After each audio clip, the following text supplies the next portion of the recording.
eilsest mängust ilmselt jäi kõige rohkem võib-olla ka treeneritele silma siis ploki liikumine ja plokis lihtsalt otse kätte üleviimine, et oli ka koosolekul kuulda, et selline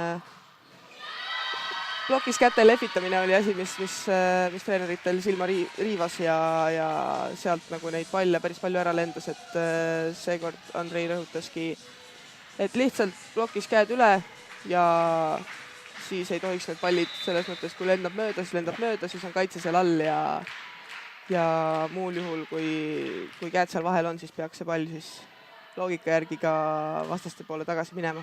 Aga nüüd vahepeal on siis meie tennisime matši esimese punkti koos Jade Šudeiko ilusa pikipiiri rünnakuga ja siit Soome võttis kohe vastu ka endale ühe punkti nelja pealt siis diagonaalrünnakuga ja servimas on soomlastel number 5. Suurepärane vastuvõtt sai ideaalselt sinna keskel ära tõsta ja Liis Kullergan tegi oma töö ära. Ilusa pauguga sinna keset platsi. Just väga ilus rünnak, et praegu oleme rünnakul 2 väga ilusat punkti toonud, et loodame, et selline rütm jätkub ka ülejäänud mänguks, aga servimas Jade Šudeiko 2-1. Soomlastel hästi käes ja Pia Korhonen sai sealt ploki vahest ilusti palli maha lüüa. Ja servima Anna Tšakan soomlaste poole pealt.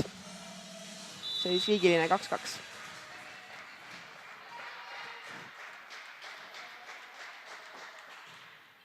Väga teravalt lendas see serv nüüd ja oli hädas Kristiin Ilvak, aga see oli tõesti pigem servia punkt kui vastuvõtja viga.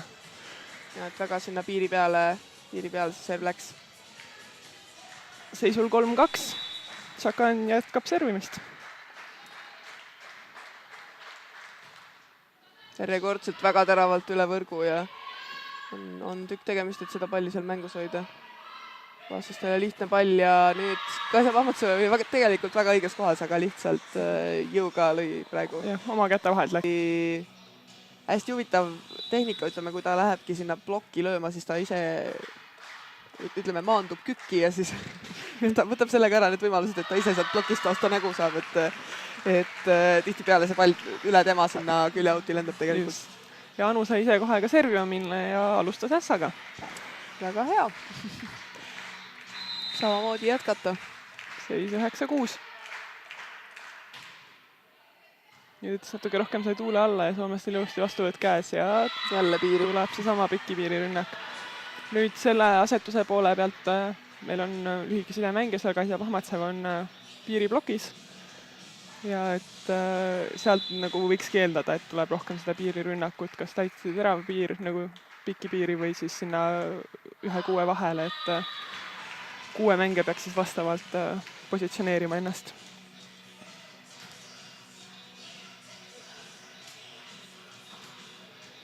Nüüd vahepeal oleme 10. punkti saanud selles mängus ja Liis Kullergan servijoone taga.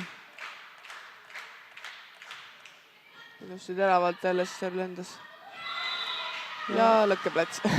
Just, aga üks esimesi kordi, kui see Soome sidemängija siin ise hakkas vägitegusid tegema, ja aga ka eelmises mängudes tegelikult ei ole nii väga palju sealt tulnud neid. Just, et seda meil ka on räägitud, et pigem ei valva seda. Et see tegi selle ühe ära ja eks nüüd võib-olla, kui sai julgust, proovib veel paar korda, aga ju me siis oleme ka rohkem valmis selle jaoks. Nüüd Nete peab mängima sellise kaareka palli sinna 6 peale ja vastased saavad ütleme sellist pool lihtsast pallist. Aga siin ikkagi on soomlased oma töö teinud mööd piki piiri, kui Kaisa seal plokis on olnud, et Judith Julli sisse ka, et ehk saab plokiga natuke välja aidata seal meie poolt. Ja nüüd on Liis Kullergan ilusti plokis õigel kohal. Seis 15-15. Jade Šudeiko servimas.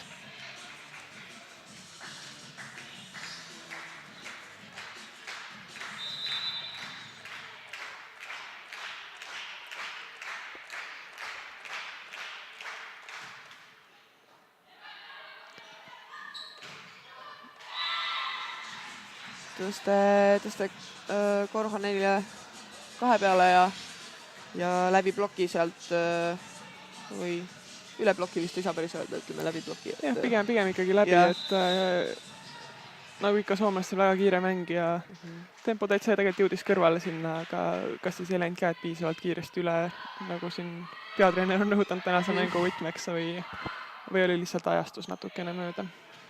Nüüd Anna Tšakan läks väga julgelt seda palli seal üle lööma, aga võrk jäi kahjuks vahele, et ju kadus see kauguse taju ära, et kus ta parajasti on seal platsil, aga iseenesest, kui oleks üle läinud ja punktiks läinud, siis oleks kõik kummardanud teda, ma arvan. Eks see nii ongi. Neid julgeid otsuseid tuleb teha. Ja siis on 16-16, Anu Ennok servimas.